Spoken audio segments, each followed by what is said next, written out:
The left and the right view America and its history very differently. Conservatives view America as President Abraham Lincoln viewed it, as the last best hope of Earth. While acknowledging America's flaws, conservatives regard America as the best society ever created, giving more people of more backgrounds, more freedom, more opportunity, and more affluence than any other society, and doing more good for more people in other countries than any society in history.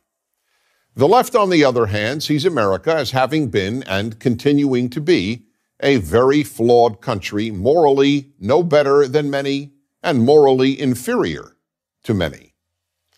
The left's view is that America was founded by rich white males who were intent on protecting their race, their wealth, and in many cases, their slaves. America was and remains sexist, intolerant, xenophobic, and bigoted, a country of unacceptable material inequality where the super rich and big corporations have far too much power and influence. The further left one goes, the more negative the assessment of America. Here's a telling example. On my radio show, I once dialogued with Howard Zinn, arguably the most influential American historian of the second half of the 20th century. Here is one part of our dialogue. Professor Zinn said, if people knew history, they would scoff at the idea that the United States is a force for the betterment of humanity. When I said that America has done more good for humanity than any other country, Professor Zinn responded, America has, quote, probably done more bad than good, unquote.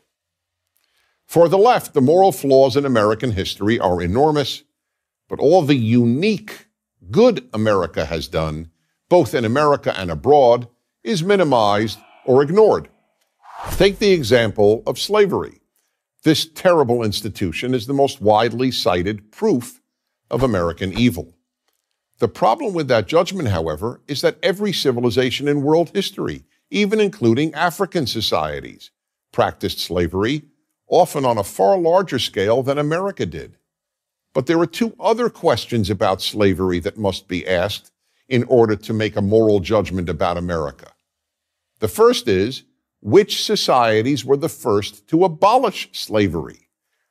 Since all societies had slavery, that is a far more important question to ask than who had slaves.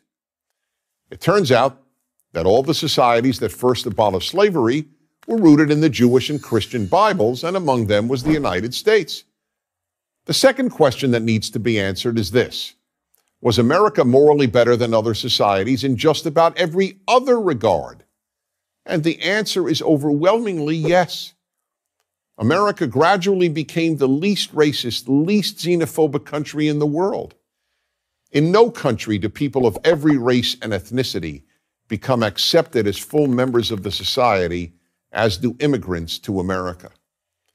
And no country in history has fought for the liberty of others as much as America has. That is why, for example, 37,000 Americans died in Korea, a country that offered America no economic gain. The purpose was to protect Koreans from communist tyranny. Today, South Korea, where American troops are still stationed, is one of the wealthiest and freest countries in Asia. Meanwhile, North Korea, the part of the Korean peninsula that America did not succeed in liberating, is the least free and poorest country on earth. Without America, people around the world would suffer from far more tyranny, enslavement, and genocide. The countries where American troops have remained long after their combat ceased, Germany, Japan, and South Korea, have prospered economically and morally. Countries that America abandoned, such as Vietnam and Iraq, experienced mass murder and other horrors. The left, however, views nearly all of America's wars since 1945 as expressions of superpower imperialism. Days before the 2008 American presidential election, the Democratic candidate, then Senator Barack Obama, announced, quote, We are 5 days away from fundamentally transforming the United States of America. Exactly so. The left wants to fundamentally transform America. The right doesn't. Conservatives want to conserve America's unique greatness and improve it where necessary, but not transform it. If America is fundamentally transformed, it will not become better than other nations. It will become like other nations. I'm Dennis Prager. To subscribe to our YouTube channel, click here. To help keep our videos free, donate here.